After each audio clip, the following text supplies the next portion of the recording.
Good afternoon, traders. This is Christian from Traffic Trade Group, and it is Wednesday, April 6th. So another day of risk off. That's what, two in a row. That's the theme of the day. Risk disclaimer in front of you. Everything that we're going through is for information purposes only, not giving out any advice or recommendations. You can read the whole risk disclaimer here. So when we go through, we've got a bunch of charts to go through, especially the index charts. I think some interesting levels to note, also in the bonds as well. But for the performance for the day, S&P finished down roughly 1% for the day. Not much change from the open. We did kind of come back. Very whippy price action for the day. I think that it was very difficult to really make money trading unless you were like extremely quick. Whippy back and forth after those Fed minutes. By the way, the Fed minutes did reveal that some of them wanted to raise interest rates back in the last meeting. And then the tapering or the reduction of the balance sheet, they talked about how much they're going to do that once they finally begin that. Again, all talk, not much action so far. I do think, just to kind of be, just to give you my opinion, again, all opinion on this stuff. But, when you hear different central banks around the world, I think it was the Bank of Poland today raised their interest rates up to 4.5%. We've done 25 basis points, 25, a quarter of a percentage point. So I don't know what we're waiting for. I don't know what the Fed is waiting for. I get it. I think if they keep talking about how much they're going to do something, maybe that reduces, they get inflation to come down just by talking about it, I guess, rather than actions. But yeah, so the next meeting is May 4th. I'll leave it there with my Fed speak, but I just find it a little bit ironic that that they're just talking, right? And we hear all these different Fed speakers every day. We hear a couple of them talking about how much they want to raise interest rates. And I just find it kind of funny that they're just not doing it. I don't see what's wrong. I've talked about this. Sorry I'm going off tangent just for a minute, but I've said before, you could make this really easy, right? If you wanted to, but I think that they like the drama too. You could have started last year and said, hey, we're going to raise interest rates 10 basis points every month, right? Nobody would care because it's 10 basis points, right? And you give a schedule of doing this. Like, why do you have to wait until the next Fed meeting to do 50 basis points? Why not just do it 10 basis points, right? You'd get to where you need to, or you could make it, 15, 20 basis points and just do it systematically, right? Until you don't need to do it anymore. I just don't get why they need to do the drama of we're going to wait till May 4th and then we're going to do 50 basis points. You could just do it now, so and get it over with. But instead, we have to listen to Fed speakers every day to go on about this. But like I said, I think there's a lot of drama that goes on in this, and you could see the price action for the day. Again, very difficult. If you chased any of these green bars, you were left upset about it. If you bought puts as the market started to move down, you were probably upset about it. I really, tried to kind of sit on my hands as much as possible. It's very difficult. We've seen a lot of these days where we start low in 2022, where we start low and we end up, flushing lower. We didn't do that, but we really didn't make up too much ground. So I do want to highlight a couple levels here in the S&P chart. And let's do this the correct way. Let's look at the weekly chart. Well, we know that we've got some resistance of it at 47.32. We're not there yet in terms of that resistance. On the daily chart, this was something that we outlined a little bit. I didn't predict this. I was just basically saying that we could, with this new value area, which is, today's the 6th, so it's no longer a new value area, but this is the value area for the month of April. Notice that it's lower than what March was. February's is over here. which was kind of an inside month, but this was lower. And we started the month all the way up here, right? And we've kind of come in and we've back checked this. So, this is nice. I mean, it's a little bit convenient too, that, this would be a nice place to kind of, and this is something that I addressed in the weekend member video. This would be a nice place that you kind of, shake out the weekends of the market, get rid of all that, sentiment, that bullish sentiment, with a check back to the top of value. That's also lines up with the 50-day moving average. And I really like when the bigger moving averages line up with the value areas, right? Again, the value areas use volume at price, right? So we've got this whole value area for the month of April, which is based on this market profile from March, right? So we're coming upon that level. Also note, we took out one of these red lines, virgin point of control. That's a good thing. And if you want to vary, so here's the first level to watch. And I detailed this morning on Twitter, 44.24. Right. The other thing that I think is a good thing is we took out that downside VPOC. This virgin point of control is from last week. Notice that the price did not even go inside the value area last week, right? Let alone the point of control, which is the area of the most volume in the period. So if we zoom out a little bit, right, you could see right here, right, this is based on this volume profile, and we did check back to that. So again, it's we talked about this a little bit in yesterday's video too, but it's kind of like a gap, right? So now this is filled, right? So this gap or point of control, virgin point of control with that red line is now filled. So if you want a near-term support level, I would basically be watching that, right, to see if we can hold above 4466. And I think there's a decent chance that we can. Would I be surprised if we did check back to the top of value on that daily chart? No, I wouldn't be. And for now, we've got resistance at 4532. Okay, so let me get to just a couple other charts. I'll review NASDAQ as well, or if you want to look at the Qs.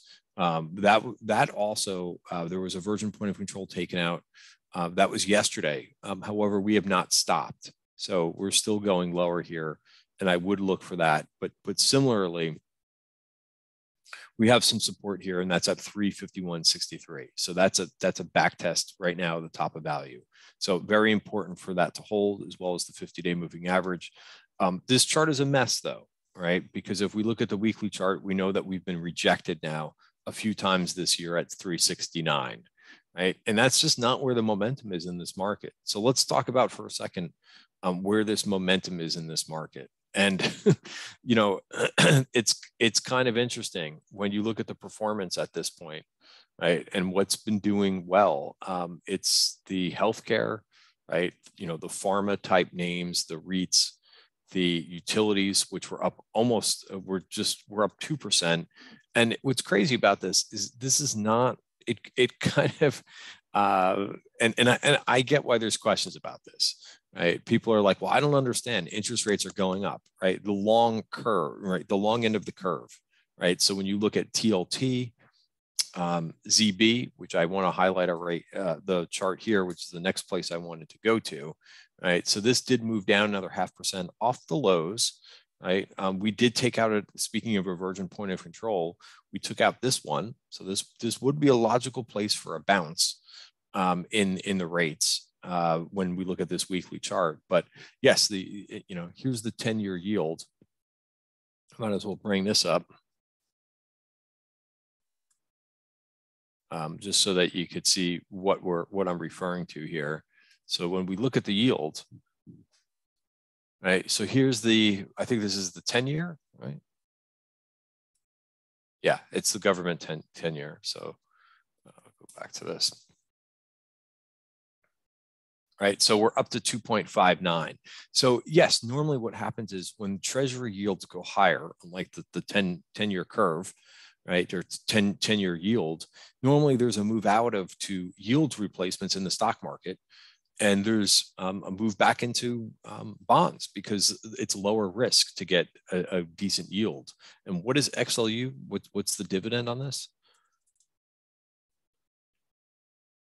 The dividend yield is right about the same thing, 2.5%. So normally what you would see is a move out of XLU and a move into treasuries. However, there are other factors at play here, and one of them is just the lower volatility of utilities. So it appears funds do not want the volatility being in growth right now. The move that we're seeing at this point is pretty crazy. And let's see if I can bring this. Oh, I don't think it's going to give me that. But where does it have the? It should have this someplace, but maybe it has it on the next page. I was just looking for the PE ratio.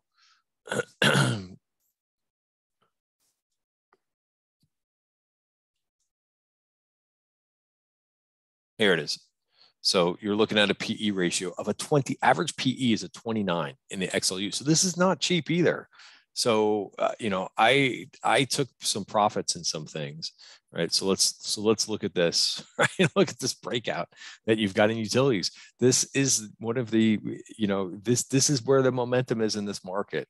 So I always try to show these things. It's not that I favor utilities or REITs or healthcare stocks. This is just, it is what it is. This is where the momentum is in this market.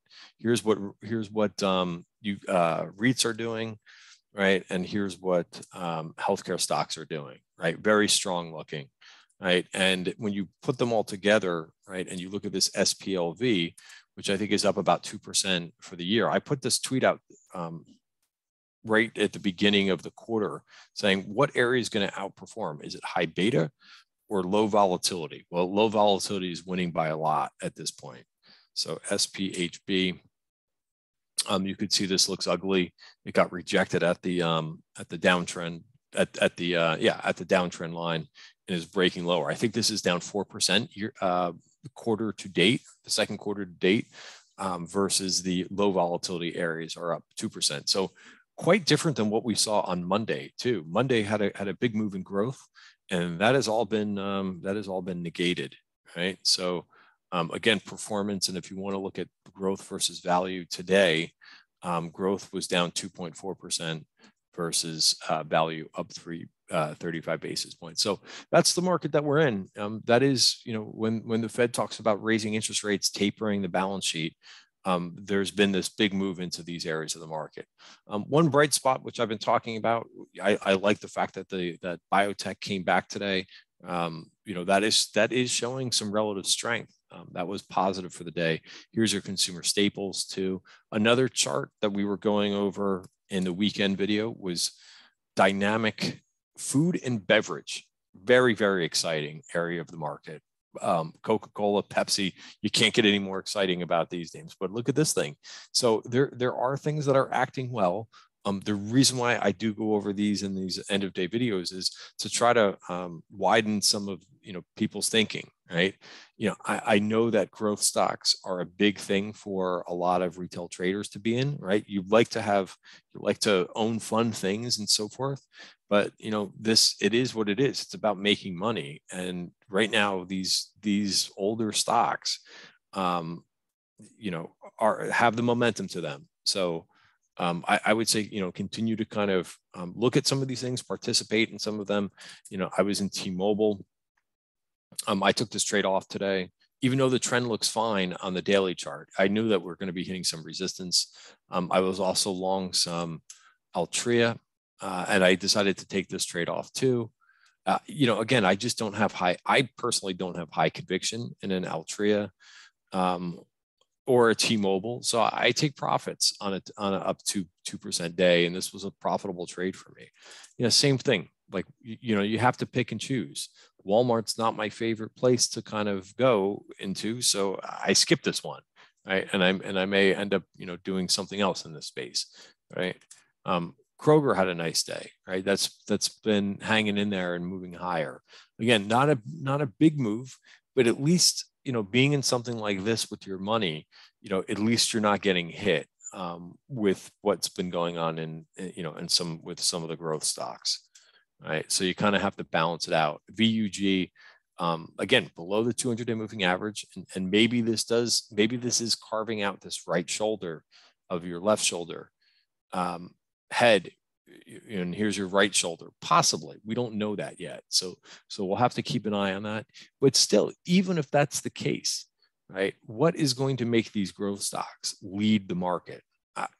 It's going to probably have to take the Fed to backpedal, on what they're doing. So again, it really helps, I think, to kind of mix in some of these other areas of the market where you can participate in and let the price action. Sometimes you do have to cover up the symbol on a chart and realize that there's some really nice trends in that space. Costco reported I don't know if Costco's moving on this, but they announced really good sales for the month. They give out monthly sales. I don't see them moving on that. Perhaps it's maybe priced into the market a little bit, considering how well Costco has moved. All right, and in terms of things that underperformed, you've got your FANG stocks, which were down 3.8% for the day. Blockchain stocks 4%. Clean energy 4.5%. So again, some of them moved a little bit off the lows, but really, really tough moving. And then two of the problem areas of the market continue to be the semis, SMH. They need to hold here. I think that would be a good sign. 251. And transports, which I mean, this is incredible how quickly the transports have went from 275 to 245, down another 2.8% today. That's 1, 2, 3, 4 major moves down in the transports. Just incredible moves. How quickly they want to get out of this group right now. Also interesting and notable, right? The commodity trade, which we've heard so much about. Right, it looks like part of the commodity trade is kind of coming undone a little bit, right? Crude was down 5%. That's the first move below the 50-day moving average since all the way in here. Now, nat gas is doing something a little bit different, right? This was up today, has made a nice move the last couple of weeks, but I would be a little bit wary of this move in crude. That it did break it broke back below. We topped out at around 130. And we're at 97, right? And that's a technical break. 50-day moving average, also the bottom of value. There's still maybe the support in here at 94, but I don't like this break of the 50-day moving average. So I think if you're long if you've been hiding in a lot of energy stocks, I would be going over those charts and maybe taking some more gains because if this continues to break, I think that some of those energy stocks may get hit a little bit, right?